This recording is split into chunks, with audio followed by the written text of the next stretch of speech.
Anthony, I'm feeling a little artsy today. How about you? I'm feeling a little moving in my daughter to college day. Hey, I'm going to feel that way next week, but different genders. I'm Anthony. Welcome to No Vacancy Live. That's my friend Glenn. You're watching the #1 show in hospitality.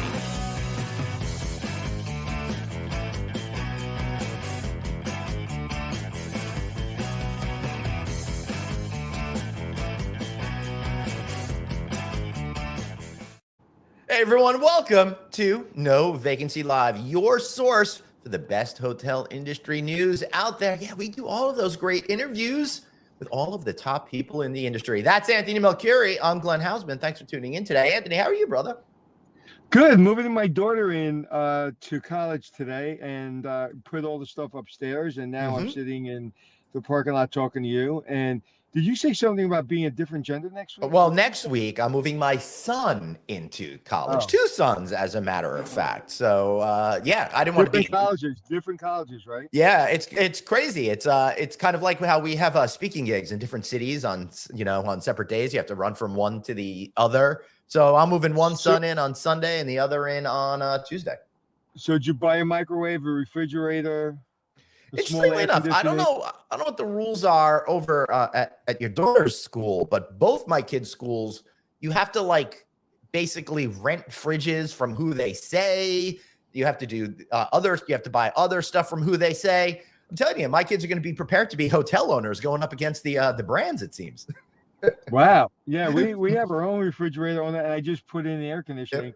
And when I put it in, my daughter said, "No, Dad, it's fine." I was like, "Are you sure it's fine?" So I spent like 20 minutes making sure it's fine. But anyway, yeah, I can't imagine a kid being in the dorm without an air conditioning in this 100-degree weather. But a lot of kids don't have air conditioning. Oh, we didn't when I was in college, but we had plenty of cinder blocks surrounding us, so that made it feel really warm. I was lucky because I was at the Stealth Bomber base, and I went to college at night on base, and because they put $1 billion into our base, we had, and $1 billion actually was money back then.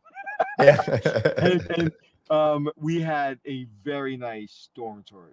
You would pay $3,000 a night for it in California, in New York City, or a month for it, I should say. Yeah, that's pretty cool. So what's that beautiful hotel behind you? All right, that's Baha Mar, and I'll be honest with you, Anthony. I have been wanting to go there for years, right? So let me tell you what happened to me when I was going to go there. I was going to go with my daughter. She was going on spring break with her friends, and I said, "You can go as long as I go with you." So thank God she has friends, parents that also agreed. So we said, "Okay, you guys can go, but we're going to stay in a different tower of the hotel, and you guys can go on spring break, but we're going to be here." And they said, "Okay." Right. So we were literally a day away from getting on the plane before everything got shut down with COVID. Wow.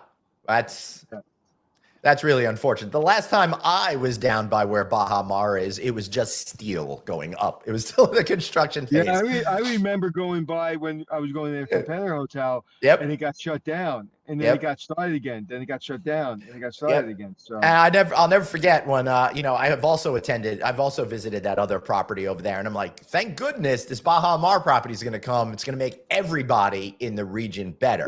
It's closer to the airport, right? I think a few feet. We'll ask our guest when he comes on. We'll ask our guest when he comes onto the show. But yeah. But also, has there ever been a project like that? This big, huge $1 billion project that ever runs on time? Every project that's this size always has years of delays. Right. Well, they had some issues, but we're not here to talk about that today. We are going to be. I want to talk about whatever I want to talk about. Don't tell me what to talk about. Well, yeah, I don't think our guest is going to be able to help you with all of that. I was going to talk about guests. I'm talking to you about it. You're the expert about all these things.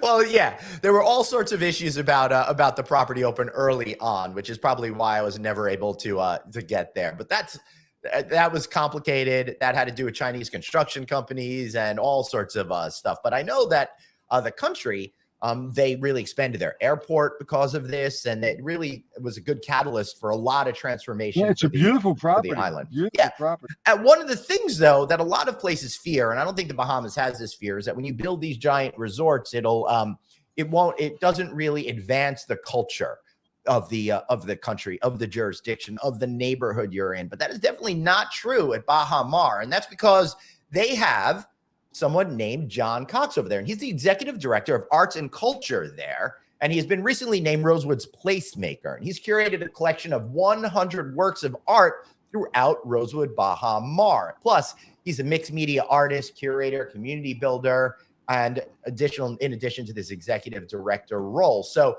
we're going to be talking to him what it's like putting together a program, how art really differentiates your property, and how it engages you in a very special way with the local community. So let's welcome to the show, John Cox, Executive Director of Arts and Culture. How are you, sir? I'm doing very well. Thank you very much for having me. Very excited to be here. Thank you. I am such a huge fan of Bahamas and Bahamian culture altogether. In fact, one of our friends, Andy Ingram, who runs NABHOOD, the National Association of Black Hotel Owners, Operators, and Developers, is a Bahamian native. So we love your country. Yeah. Very cool. Yeah, and you just proved to me everything. I say this every day, that anything you want to be, you can find a job in the hotel business. So you're in a resort and you're doing what you were born to do, and you're in hospitality just as much as we are.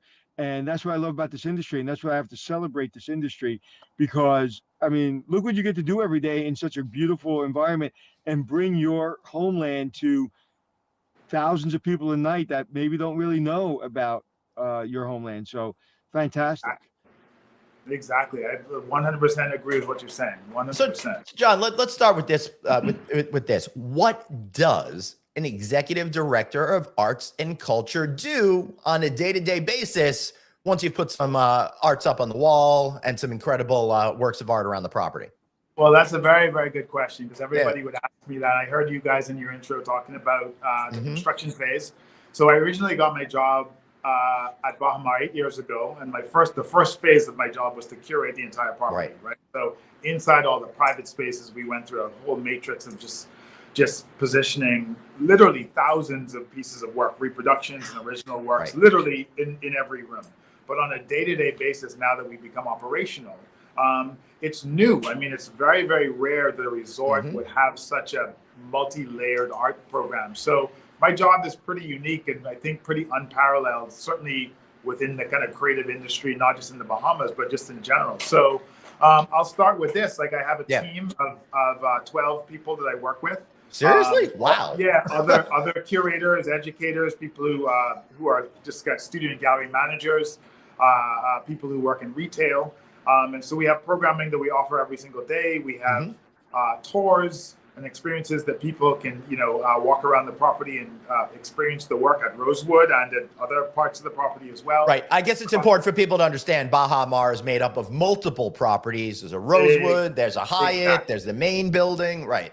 Exactly. So we have a Rosewood, we have an SLS, and we also have a Grand Hyatt. And I'm the placemaker for Rosewood. So we have a special tour that happens only at Rosewood, which we do on a weekly basis. But you can just kind of go around, and we're open every day. We have classes for people to take, but we also just, want to position the work in a way that's going to spark curiosity for people to learn more about the place that they are coming. And we feel like the visual art is the perfect segue to be curious enough to ask a question that's going to provide an answer that's going to leave you with something that you didn't expect to come when you got there. So that's pretty much it. Just thinking of ways to perpetually do that over and over and over again, and to manage just all of the spaces where we have art, which is literally everywhere on the property. Yeah, it sure is. So how often are works of art changed? Because too many hotels that I go to, it's like a one and done, and you're done. Now, obviously, you're probably not changing art in guest rooms every single year. You probably do that as part of a renovation cycle. But my hunch is that in some of the public spaces, it's more of a line of continuity as opposed to a one and done. Exactly. So, like in Rosewood, we've changed the artworks around in Rosewood now. I think this is the third time that we've done it. Different areas on the property, the works have a different type of flow. So in the current, which is the name of the actual art gallery and center that is kind of like the axle of all of this cultural and artistic activity, the artworks in there change very, very rapidly. So like every 2 to 3 weeks, there's new things coming in there, because there's an inventory of works that are for sale, right? Upstairs on the casino floor and in the Rosewood and in the spa and the other areas around the property, There's a slightly slower changeover because we have satellite areas where works are for sale. And then in the convention center, we have this exhibition called The Fair Wind. And that's fairly static, but that is curated like a museum. So we have over almost 400 works in that space alone. But it's a survey of work. It's a survey of 150 years of art in the country. So yeah, that's great. So it's not just for art; it also serves, as an educational and a historical purpose as well. How curious are people today when it comes to art and their engagement with art than they might have been 10, 15 years ago? Because there was a time when art in hotels was pretty cliched and boring, and that's really not the case anymore. I know, like art in hotels is like music in an elevator. That's how it was before. At least we're trying to change that paradigm, right? So I mean, to your question, people are very, very interested. I think, if you think about different models, right? If you think about like the big art fair scene, like people travel to Art Basel, Miami Beach, right? And millions of people will go there. Could you just take a moment and explain what Art Basel is to folks that are listening that might not be aware? Exactly. So Art Basel is an art fair that takes place in the Lincoln Road Convention Center, which is a platform where commercial galleries come together. It's a trade show, essentially, where galleries are represented that then further represent a group of artists over like a 6-day period of time. And there's all sorts of great parties and galleries all throughout Miami and stuff. Festival, food and beverage, entertainment, the whole thing. It's been going on in Miami now, I think, well over 2 decades, if I'm not mistaken. And it is massive. I mean, Art Basel itself is the main fair, but they have up to sometimes 19, 20 satellite fairs that go along at the same time. It is a massive transformation. So if you just take a page out of that and you see what kind of hospitality drive that creates, if we just take a bite out of that and we say, listen, when people come to our platform and they see what we do, they're completely pleasantly surprised that we have such a dynamic program. We have an artist in residence program. We do the fairs, like we participate like an autonomous art program that just happens to be inside the resort and supported by the resort. So we have a lot of support and engagement from guests and from locals. It's interesting because your competition, if you have a competition, they did a decent job of kind of entertaining and keeping you on property, but they don't do a great job. Can you hear me, Glenn? Yeah, I don't know what happened there. I didn't touch anything. I think Dr. Producer Suzanne might have hit the wrong button. Nope, she's saying no. Maybe my ego just got the best of me and I needed to be seen and heard. I don't know. Anthony, please continue. Well, that seems like just a good other day for you. But anyway, it seems like you do a really great job of bringing the Bahamas into the hotel and really, one of the things that we want to do is we really want to experience, the community. And sometimes we don't want to leave the hotel. We want to see what's in the resort, and teach us while we're there. And it just sounds like an incredible program. I can't wait to come down and kind of have you walk me around. Yeah, I mean, one of the things, exactly what you said, I think, sometimes people frown upon the big resorts where people go and they don't leave, right? And I think there's a degree of convenience and kind of practicality when you're traveling with your family and you're not, you're unsure about what you're going to be. But there's a double-edged sword to that, right? So what we try to do is bring the art and the culture to the people in a way that's going to spawn their interest, right? I always say if you ask 100 people in a room anywhere in the world if they've ever been to the Bahamas, 95% of them are going to say, oh, I was on a cruise, or it was a family reunion, or some kind of hospitality experience. And so we can't deny that, right? So I see that as this highway that is bringing millions of people to the country on a yearly basis. And that's a defining point for people. So we have to use that. But for me, I feel like my role is to create an intersection that crosses over that highway that has art and history and culture in it that's going to cause, even if we get a small percentage of the people to say, wow, I did not expect to experience that thing that I experienced there, whether it's a poetry reading or a jazz concert or an art opening or a resident artist that we met or whatever, that's just going to cause people to go, it's going to help them or allow them to define the space in a way that they would not normally have defined it otherwise. And so that's really the push that we need to start doing. So we can't deny the hospitality. We have to embrace it and kind of evolve it, right? How does, sorry, Anthony, go for it.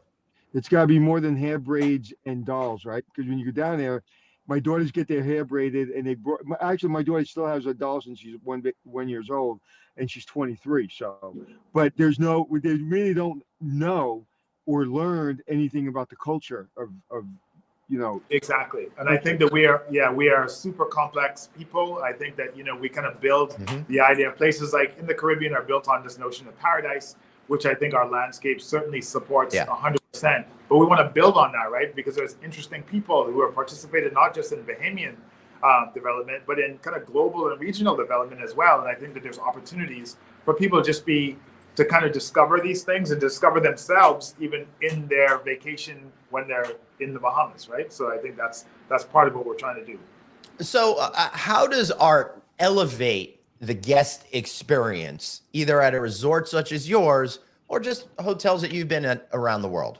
I mean, I kind of think that art elevates experiences in general, right? I mean, I'm certainly, people would say I'm biased because I come from the art world or whatever, but I just feel like when you're in an environment that's been carefully curated and thoughtfully developed, it certainly just it causes you to ask questions, right? I mean, it causes you to kind of be curious about your environment, and that's what we do. I mean, like I said before, we curated the entire property. We're very, very proud of what we did at Rosewood, but there's a lot of keys on the piano, so to speak, and we played all of them across the property because it's huge. It is a huge, huge property, and not all of it feels like Rosewood. It's like different artwork in different places feels appropriate to where you are, and the undercurrent of all of that is that it's all Bahamian, which I think allows this degree of complexity to be added to who we are as Bahamians. Yeah. I'm sure you're planting seeds, with young and old people and really motivating them to get into the art world. When was the seed planted in you? To do art as a personal or for the Personal. I mean, I was quite young. I mean, I was in high school. I mean, I was a student that did well in art, wasn't very academically driven, but I did really well in the kind of tactile visual art classes that I was in. Luckily, I was able to go away to art school, to the Rhode Island School of Design, where I just kind of found a whole world of people who are like me. RISD's awesome. That kind of like spawned this intelligence and this confidence that I was able to kind of that I could even do something. And I didn't really know exactly what that was going to be.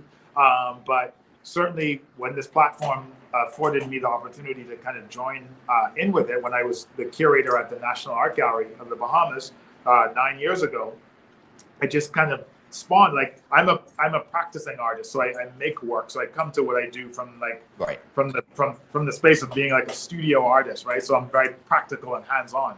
But, and so I know what it feels like to be inspired making things. And I think that gives me the opportunity to create other opportunities or create other chances for artists to do things. So it started early, like I grew up in a home that was, my father, when he was alive, was a civil and structural engineer, and he worked with all these phenomenal architects and stuff. So I was always around people who were thinking about their environment, deliberately.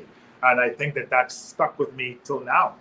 That's how I think about the space. I'm always thinking like, it's not good enough. It needs to be different. We could do more. We need another thing there, or we should move that from there to there. And here's why. And that drives me and my team to kind of want to make the space perpetually better. Right. It seems in talking to you, you've been doing this a long time, and you obviously directed a museum, directed a hotel, art program. And it sounds like you just got out of college and you need a job. You're so excited. Yeah. That's good, I guess. Yeah. So, Don, before we start showing some examples that I received on the art that you helped curate, what is the secret to curating any particular space? I say space specifically because there are so many different places that have different energy, different goals, and stuff like that. But just take one and share with us how that whole process works between you and ownership, other decision makers, and you as the center of it all. Right. So, I mean, I think you use the key word there. It's space, right? So there's something practical about curating, right? You need to really, it's about the space, right? And it's also about the story that you want to tell, right? Luckily, my ownership, my leadership is quite trusting of the decisions that I make and that the team makes. I mean, sometimes we get some pushback, but generally speaking, it's like, okay, we want to tell a story here, and what is that story, and how are we going to tell it? I always feel like curating is not unlike being the person who's responsible for casting actors in a movie. right? So you want to like cast the pieces of work that are going to construct the overall narrative that you want the guest to experience. So it's not so, I don't curate all my tastes. It's not like, oh, I only pick things I like or artists that I like or whatever. You really just need to be able to, you know, have the hero, have the villain, have the protagonist, have the, you know, have the villagers, have everybody be in that space, or a part of that narrative. So we think about the physical. We also think about the narrative, and I think about marrying those things together, and being as holistic as possible and as inclusive as possible. Because we have a small community of artists here. This is not New York City. This is not, you know, some London district or whatever. We have to be sensitive to who we're using to tell the stories and making sure that we're representative of you know, the fullness of the community that we're trying to represent here. It's fascinating that you compared yourself to a casting director, and I've never heard anyone say that, and I've never looked at it that way. You know, and I've been involved in a lot of remodels and designs of hotels, and that's just fabulous. And you know, 80% of the hotels are basically run by brands, and you know, your hotels are also branded, but very few literally take the time to really cultivate what you're doing. And we've spoken to a lot of people on this show, but I'm telling you, I'm excited just to come down there and to see it. You know, I'm motivated just to come to see the art and what you've developed down there.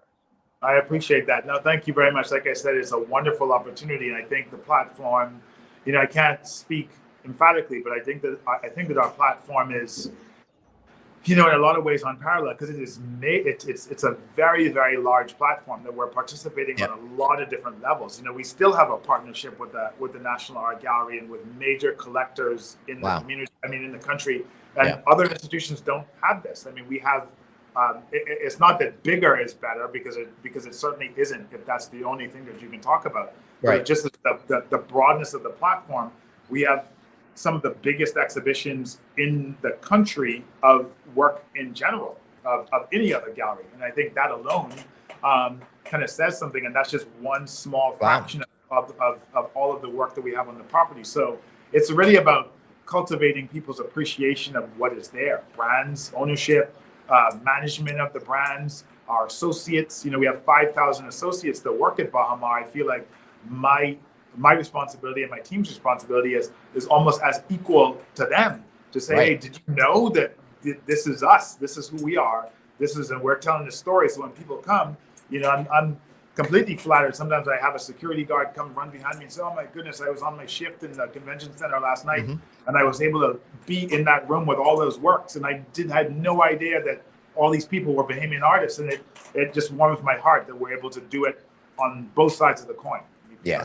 That's really terrific. So let's take a look at one place where you help curate, Cafe Balud over there at Baha Mar. So what are we looking at here initially? Now, guys, we're going to be looking at the artwork as opposed to the overall design from when we have designers on the show. And if you're listening to us on the audio feed, there's a good opportunity to check us out on our video feeds. You can find that on LinkedIn, Instagram, Facebook, all those kind of places that you go. And if you want, we're going to put the photos also in the show notes. So, John, let's take a look at the art here. What are we looking at right now? And try to use as many words to draw pictures as you can, sir. Absolutely, yeah. So this is obviously Cafe Balud, which is one of our premium restaurants at Rosewood. And so what we did with this entire space is we created like a series of like little salon-style hangings, you know, on particular walls. I think we did about maybe 7 or 8 walls in this restaurant. Like, and we have more to show. So yeah, so what we're looking at here is 4 works from 3 different artists. The work that's in the center is by an artist called Clive Stewart. The one that's to the left of the policewoman is by Jody Minnis, and the other 2 are by an artist called Maxwell Taylor. So all of these, I mean, again, it's all about trying to tell a story. I thought what was really kind of interesting in these works was that we had these kind of central female kind of characters in here that really seemed like they just came from slightly different spaces within the local landscape, but also kind of related to one another. And just the color in them from a technical perspective, the 2 works, the one on the right and the one on the bottom are examples of Max Taylor's printmaking, who's considered a master printmaker. He lived in New York City for about 2 decades and studied. He's a master printer, does relief printing and intaglio. And so those are 2 really good examples of that. Clive Stewart, the one in the center, has this beautiful young girl that has these different elements of our Junkanoo custom, Junkanoo tradition, which is a major thing that happens in the Bahamas. Is often defines us as who we are. And then the work to the left is a young policewoman by an artist called Jody Minnis, who's a younger artist. I think she may be about 30 years old now, but really, really doing well. Just kind of exemplifying like 3 different artists that kind of come from 3 different generations. Max Taylor's quite, I don't want to say he's old, but he's like in his, I think, mid 80s or whatever. Clive is probably in his high 50s, and Jody is just 30. And I just thought it was interesting because it kind of laces together artists from different generations where you could kind of see similarities in the subject matter. And what I love is a lot of restaurants, especially restaurants that have a name behind them, they overcompensate and they really high design, and then the artwork gets lost. That design looks like it was built to hang that artwork. That's a great observation. I was thinking exactly the same thing, Anthony. It's like almost as if, John, the designers of the space took a back seat, knowing that all of the eyes should be focused on the artwork as opposed to some of the other elements of and it's the beautiful. It's beautifully designed, but it's understated so the art can really pop. Yeah, exactly. And you know what? And they allowed us to do it that way. I mean, I've worked with designers who sometimes you really have to kind of turn your volume down, so to speak. It's not the right palette, it's not the right this, it's not the right that. Right. And you have to sit low. But this time they really allowed us to do this. Yeah. So let's go on to the next one. Oh, wow. This is I just love the composition of this photograph altogether. Taken through the glass doors, it looks like a private dining room with an awesome piece of art behind it. What are we looking at?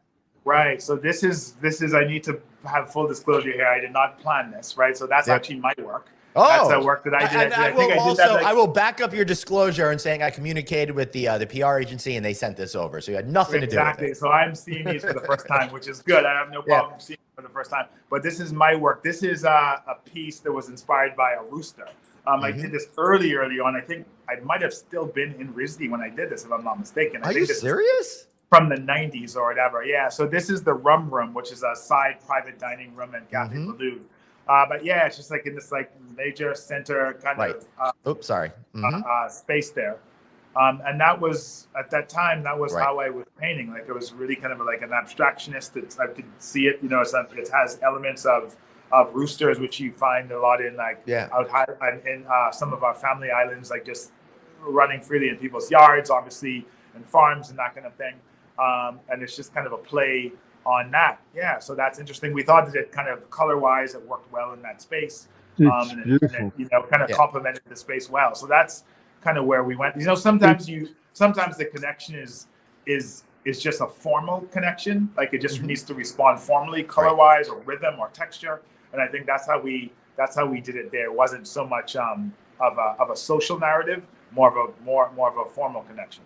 Right. Yeah, it's absolutely beautiful. I'd imagine that the staff is asked all the time if they can buy the art. And is the art, like if I wanted to buy that piece of art, can I buy that right off the wall? So it's good, very, very, very good question. So I'll dig into it a little bit. So that piece there is on loan from a collector that we have a relationship with. We have a relationship with this woman called Dawn Davies, who has a massive, massive art collection of, I think, near 3,000 objects. Right. So we have been allowed to borrow works from her. So the works that we borrow, we do not sell. The works that are in the collection, we also often don't sell, but most of the works that we have in the collection, we have rights to reproduce. Right. So in the Current, our main center, you can go to the Current. We have rights to reproduce works. We have a massive printing facility, framing facility down there. So an artist could go and say, hey, I really enjoyed this work. Right. Is it possible for us to have a reproduction of this work, which is going to make the price point a little bit more reasonable? One of the things that we learned about, we have works in the art world, how works can be tens of millions of dollars. We tend to not trade those types of works, but we do have works that could be, $20,000, $30,000, which is maybe a little bit more than somebody who just went on vacation is prepared to spend. But because we have this reproduction model now, you can get a work for a couple $100 or $1,000 or $1,500 or whatever, and it could be printed to the scale that you want. So to answer your question, we're talking about, we have literally probably over 1,000 original works in public areas on the property. So there are some that are available, but not all, for varying reasons. Wow. Now, before we move on to the next question, I want to ask you something more personal. What is your relationship with pieces of art that you created decades ago? Because you're a fundamentally different human being. I would find it weird. I find it weird whenever I do any broadcasts or stuff on stage. I always feel pretty confident, but then I look back on it and I'm like, right? So how do you like look at something in an unbiased way that says, okay, this piece of work is appropriate for this place, and I'm still confident that I'm reading it right? I mean, I think part of, to unpack what you said, I think a part of looking at works that you made a long time ago, to me, it's like a Ferris wheel, right? Like, I think you go through a period where you feel like, oh my goodness, I'm not making that type of work anymore. And you're almost, like semi-embarrassed to say, oh, this has nothing to do with what I'm doing now. But then when you kind of come back around, I think time just kind of makes things evolve. So I look at a work like that and I really quite appreciate the space I was in at that moment. And sometimes I look at that stuff and go like, oh, some of that freedom I need to bring back into the work that I'm doing now, or some of that spontaneity or color or whatever it is. So I look at it that way. And then I can also, I think I'm fairly good at removing myself from the work itself and just kind of saying, okay, well, I kind of feel like this. Again, I become a casting agent again, right? So I've become the casting director. And less of, so I like put on my curatorial cap, and then I also run things past other people. Like, I'm not making these decisions alone. For sure. I have my curatorial manager who's super, trained and got her own degree and curates major exhibitions. So I like, what do you think about this? And if she goes, not so much, then we pretty much, and that isn't necessarily comment on the piece of art itself, but within the context of which it's going to be presented against other works. Exactly. So you look at it and go, well, I don't think that this works here. And it's not, it doesn't have anything to do with me. It's just like the work doesn't work. It doesn't mean it's not good. It just means it doesn't fit right now. You need rock and roll and this is classical, and we need to change it. Great way of putting it. Anthony? It's such, when you walk into a store, you walk into a hotel or a restaurant, I think we take for granted a lot of our surroundings. And to see a piece of art like yours that I just saw, I can walk in and have a steak that I've had a million times. It's good sides, great scotch, and I have a good conversation with friends. But I would probably spend an hour as people are talking to me just staring at that piece of art.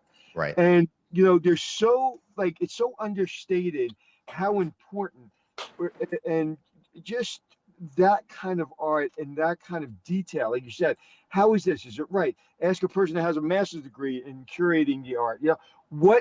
Is this perfect? And once it's perfect, there's a hotel in Vegas that when I walk into some of those restaurants, I don't care what they feed me. I don't care if they give me a peanut butter and jelly sandwich. I'm just completely surrounded by beauty, and that's what I'm paying for. And so when I see that room that I just saw with your piece of art, that room is pretty. But I've seen that room before. Well, I've not seen that piece of art before. And it's funny. It reminds me, Anthony, you mentioned Las Vegas, the whole notion of when Steve Wynn built Bellagio and created the Picasso restaurant, the entire restaurant was built around the art as opposed to, the art being part of the restaurant, right? Which is kind of a totally different way of looking at things. But I think in that restaurant, I think the Picasso got ahead of the art. I mean, so I was like, oh, there's Picasso's on the wall, and it was beautiful and it's unbelievable. But like, I don't know. I just think that room, that picture you just showed me there's something about it, because again, it looks like a steakhouse. It's very nice, but that piece of art just changes everything. Let's take a look at this. Oh yeah. Let's go ahead. All right, sure. I just didn't want to interrupt you if you were going to say something there. So this is interesting to me because so what we're looking at right now is a wall, and it has multiple pictures on it. And it's interesting to see how you picture things that have different overall thematics to it, sizes and colors, in order to make something that I would never have made sense of, but you, with that artistic eye, brings it all together and it feels cohesive. How does that all come together? Yeah, so I mean, we're looking at all works in Balud right now, and so I should kind of further contextualize all of this. So, the works that are in Rosewood in general, there's a major mural that, as you walk into the lobby, that is in the reception area and in the two rotundas that lead you to the two wings of the hotel. And it's a mural that depicts scenes from all of these different family islands in the Bahamas that we kind of merged together. I say we helped guide the team that actually created the murals. The murals were created by a company called Silver Hill out of New York. But the content of the murals came from Don Davies' collection. And the main painting, which is actually on this wall, that inspired the mural is from this guy called John Hussey, who is an expat artist that was in Abaco, which is one of our family islands. And when I was talking to the designers for the Rosewood, which is this company called Wimberley out of the UK, they're like, we really like this painting. And the company Silver Hill was like, we really like this painting. We want to use this as a jumping off point to do this entire mural. So the tour that we give every week in Rosewood is called Hussey's Tropical Wonder. And it's basically... Nope, we lost his sound, and now we lost him. All right, let's talk for a minute until he comes back. It's what I find fascinating about that art is the wallpaper is challenging that art a little bit, and so it's not as clear as the others where it's like you just focus on painting. So I'd rather ask him when he comes back on what his intent was there, because it is challenging it a little bit. I do think this is the painting he was referring to, the mural that's at Rosewood. Gorgeous. Yeah, gorgeous. Yeah, really beautiful. Let me see if I can make it a little bit bigger. Did that come through? Yeah. Look at that. There's something so mysterious about that. Yeah, right? Yeah. Explain it to the people that can following on what John said, it seems to be done in black and white. It's the entire size of the registration area, which is made up of 3 different spaces. I love it because it's got kind of the classic Bahamian structures with all of the natural elements, that are combined. It really gives me a sense of peace and calm. I'll tell you, Anthony. Yeah, see, and it gives me a sense of a little bit of kind of angst, because it looks like maybe it's getting ready for some kind of storm. So it's interesting that people could kind of take away a lot from that. Look who's back. Did I find the right picture, John? Can you hear us, John? Hello. I think he cannot hear us. Can you hear us? No, you can't hear us. Yep, we can't hear you. Nope. We cannot hear you.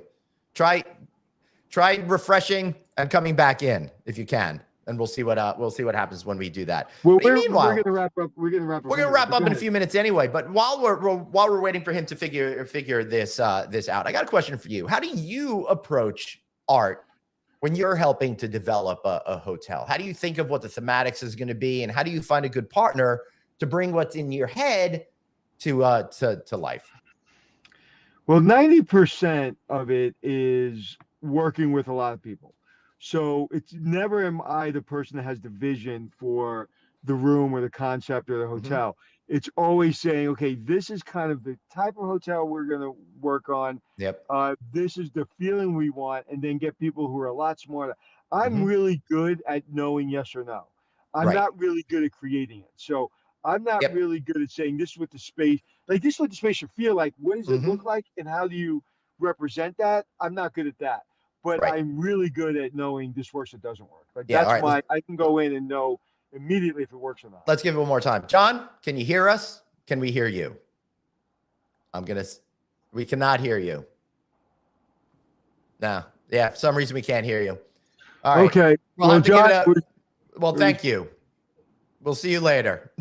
All right. So, let's just bring up one more picture here. Here's John looking at all that art, at a whole bunch of that artwork up close. I love this. You can get a better sense of all these pieces over here, and how they all kind of work together. What I like about that wall is you can go to the restaurant, and like you have to, when you have a wall like that, you have to stop and like literally look at every painting, and that can take you an hour, and then look at how it complements each other.